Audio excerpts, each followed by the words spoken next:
Emikolo gya Chosen Becky ne bba Professor Ssekaggya wamma bikyayogezaako abantu obwama era nga ne Fred Lumbuye muyina maaso awo ng'aleese ebitiisa ku Chosen Becky nti agenti wa NRM wadde nga yeerimbika mu kibiina kya NUP nabyo ogenda kuba ng'obifuna maaso awo. Baganda ba Professor Ssekaggya bavuddeyo wamma ne bataanya ekibadde kiriwo ekigambibwa nti Chosen Becky ye yeekoledde emikolo ka vidiyo nako ogenda kuba ng'okafuna maaso awo. Bino nno bitabudde abantu Chosen Becky okulayira ng'akutte Bible ate omwami Professor Ssekaggya nga naye akutte Quran. Bagamba kino kiki era tulagawa? Mugamba mutya mwasibye mutya? Kansuubire nti muli bulungi ba mikwano ng'enkola yaffe. Mbasaba vidiyo no mugimpe like era nensaba gwe wenna atannaba kusubscribinga wano ku Sylvia News Extra nti mukwano subscribinga era onyegene mu notification bell olemesibwanga byonna bye mba nteekayo wano ku Sylvia News Extra. Suvi Airport Pick Up and Transport Service nze kennyini banange tukunkola ku byentambula yono oyagala kutwala ku kisaawe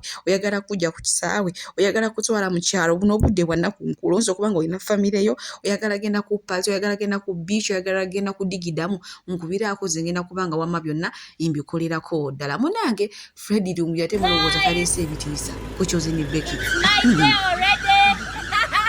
I'm going to get married. These things I dreamt of. I'm already on the way. My husband, Mr. Ssekaggya Professor, I want you to be ready. Calm down, I'm coming. I know you must be wondering how I'm looking. I look good already. Don't worry. So the gown is too big. It cannot even fit in the seat I'm sitting in. Oh my God.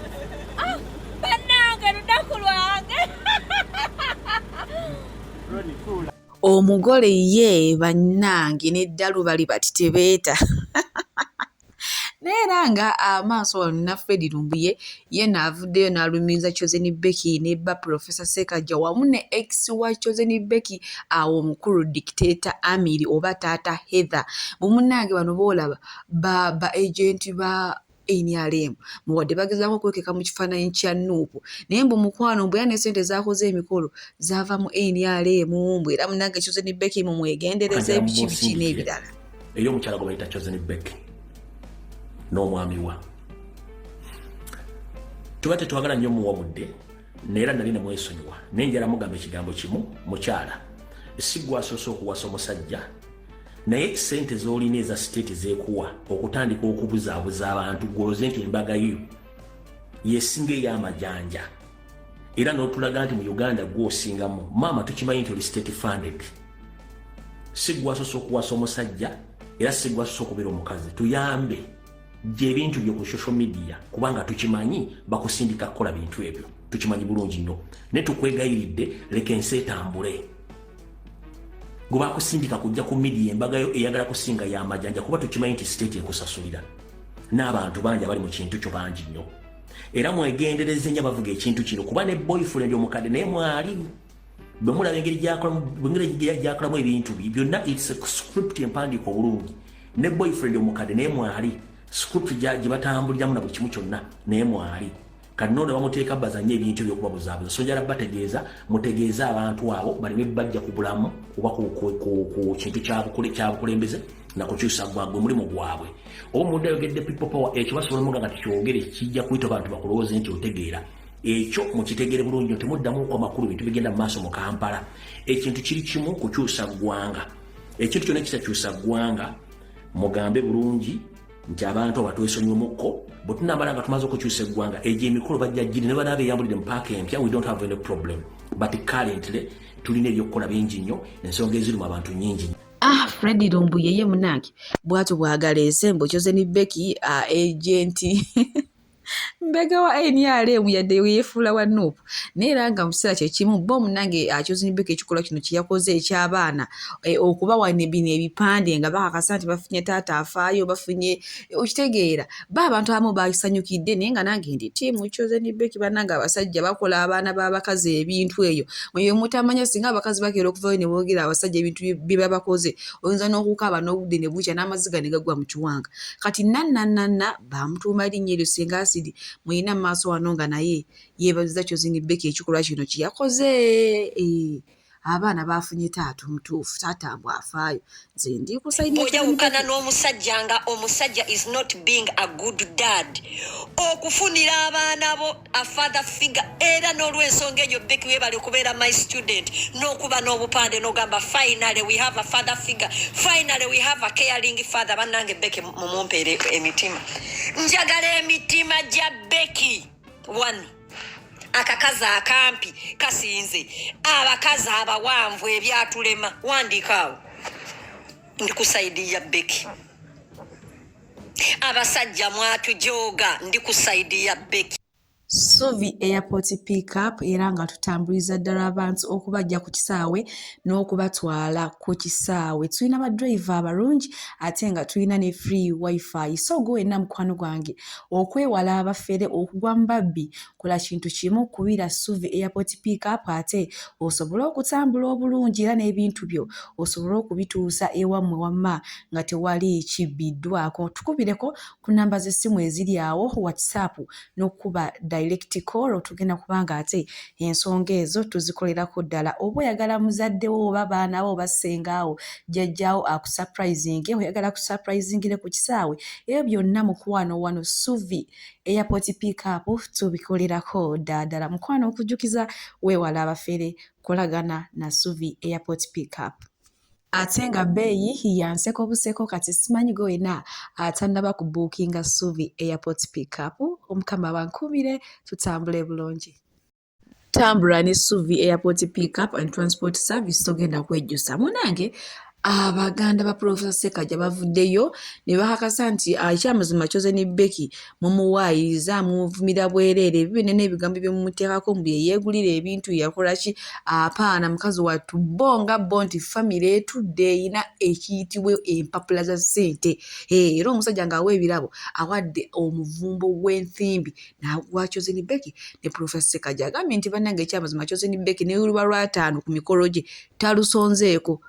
bonga bo bebeekolera ekintu kino basobole okusanyusa muto waabwe Professor Ssekaggya naye mwe ne muddaawo ne mutokoboka omugambo Chosen Becky yeegulidde ebintu.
So, tu akan saya bila dia awo nno wetuli baganda ba Professor Ssekajja ndowooza balabe kiyitiridde nga omwana Chosen Becky muyitiriza okumukuba amagye amavundo nga we yeegiridde omusajja we yamutaddemu ssente. Omusajja avuddeyo n'agamba nti ebintu byonna ebyakola ku mukolo ye yabigula oyo muganda wa Professor Ssekajja era ekirabo awaddeyo ssente era n'agamba Becky mukwano tokaabanga ebiganye mu nkubiri ngamba we ku ssente BF Suma abulisa kikiriniki bwenyusa eddagala lya busonde era nga bajjanjaba endwadde zonna bwe n'omwami yali eyo ng'oyagala kwongeza ku sayizi nga sayizi yo ntono ddala abakyala tebakuwulira oba ng'olina ekizibu mukwano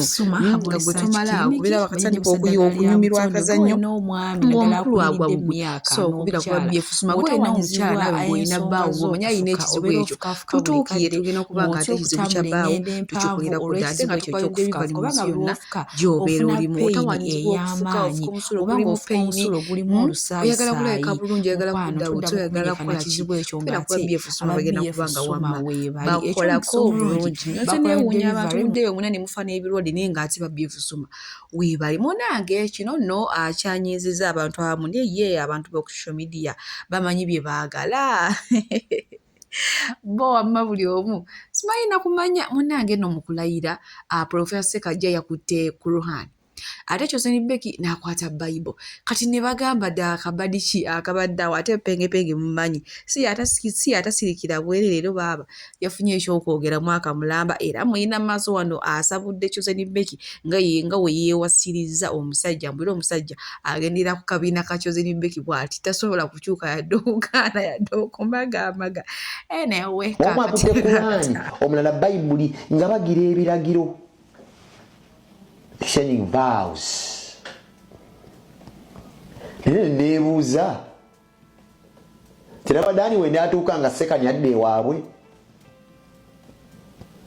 nowere oba Pasika bwe natuuka nga Chosen Becky atindigadde Masaka naye era nenzijukira bw'oba omusajja si yafuga olukiiko lutuula olaba nti olukiiko lwatuula ne lugamba Amiri ndi gwe Kadiru ne lugamba manya Sekani nti wadde gwe Kadiru Sekani tugenda kujja Rebeka mu ddiini lye musiraamu waawa ng'olina authority oli musajja oli eyo bakuyita Kadiru wagenda n'Emekka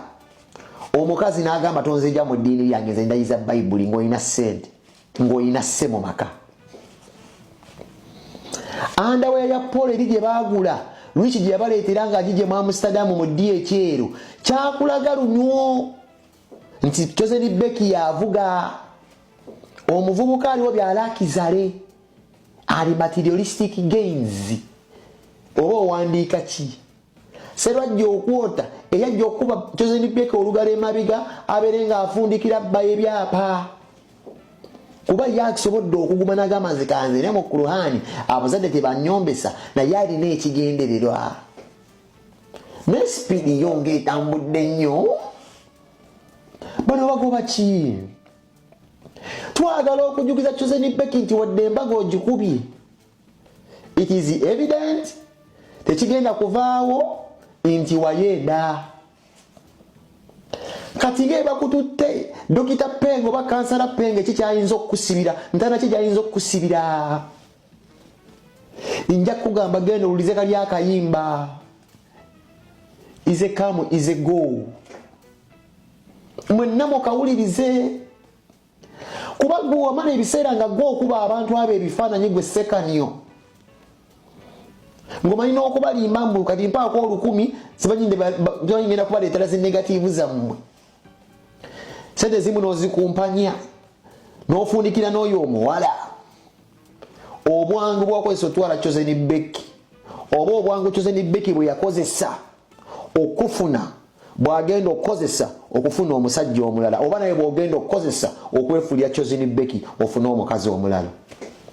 awo nno wetuli nti nga bakuba ebiragaano ebitabo bibadde byanjawulo munnange abantu bo kyabalemye okutegeera nti Chosen Becky si ye yeetaddemu ssente nga wengendo bawa obutambi maaso wano kyokka jjukira muganda wa Professor Ssekajja ekyamazima famire eyo Chosen Becky gye yafumbiddwamu balina ku ssente si be bano ab'okudda mu kusondereza ate leeta 1,500 abasajja bayimiridde yavuddeyo n'agamba nti emikolo be bagyekolera Becky teyateekamu 11 tebaakumyeko ne bagamba nti Chosen Becky mukwano sweetheart nywera gakyali mabaga n'abantu byabalemye okutegeera kati wano waliwo alina byayogera. Chosen Becky tumutikidde erinnya erya Professor omugezi ddala yagenza okulaba nga tayinza teeka ssente mu famire ya musajja omukolo n'agutwala ku nnira ewa registra era kyamukositinze emitwalo 10 okukola omukolo gw'embaga ssente zaataddemu zokka zez'engoye nyabo chiche weetaaga okumanya ku kyendowooza Becky kye yalowoozezza omanyi Becky lwe yakola omukolo gw'okwanjula ffenna twakimanya nti ye yataddemu ssente ezo zonna ze yateeka mu kwanjula famire ye yazirya bassenga bataata bamaama n'abantu b'oku kyalo kye bwe gutuuse ku mukolo ogw'embaga ogulina okukolebwa famire y'omusajja kubanga emikolo egy'embaga tukimanyi bulungi nti famire y'omusajja yeeyagala n'ebirala byonna ebiteekebwamu ebiseera ebisinga bigenda wa musajja Becky yagambye ezo ssente sizirina zigenda wa musajja n'asalawo ne bagenda kunnira bw'atyo ekyo n'akikuba ekimmooni Professor olina okukola ennyo oba bw'oba oli musajja musiraamu nga bakututte kunnira okukakasa obufumbo bwo ekyo nakyo kitulaga nti omukolo gwasoose Becky ye yataddemu essente ate nga tetukigaana akasente akalina naye wano waafunidde obwa Professor okukuba omukolo gw'embaga ekimmooni n'atatwala ssente wammwe Becky aganye okukola omukolo ewaabwe w'omusajja agamba kankome ku guno ogw'okwanjula ebintu byonna bye nataddemu bantu bange be babyeriiridde guno ogw'embaga famire y'omusajja gweyina okukola bwe baba tebalina busobozi kankutwale ku nnira so kino kirese Chosen Becky nga Professor omugezi ddala yeetisse engule y'abakyala era Chosen Becky ono ayinza okuba ng'ali mu Sitting Women Association kubanga bw'otunuulira ebintu byonna bye yatadde mu kwanjula tewaliwo nsonga emugaana kukola mukolo gwa mbaga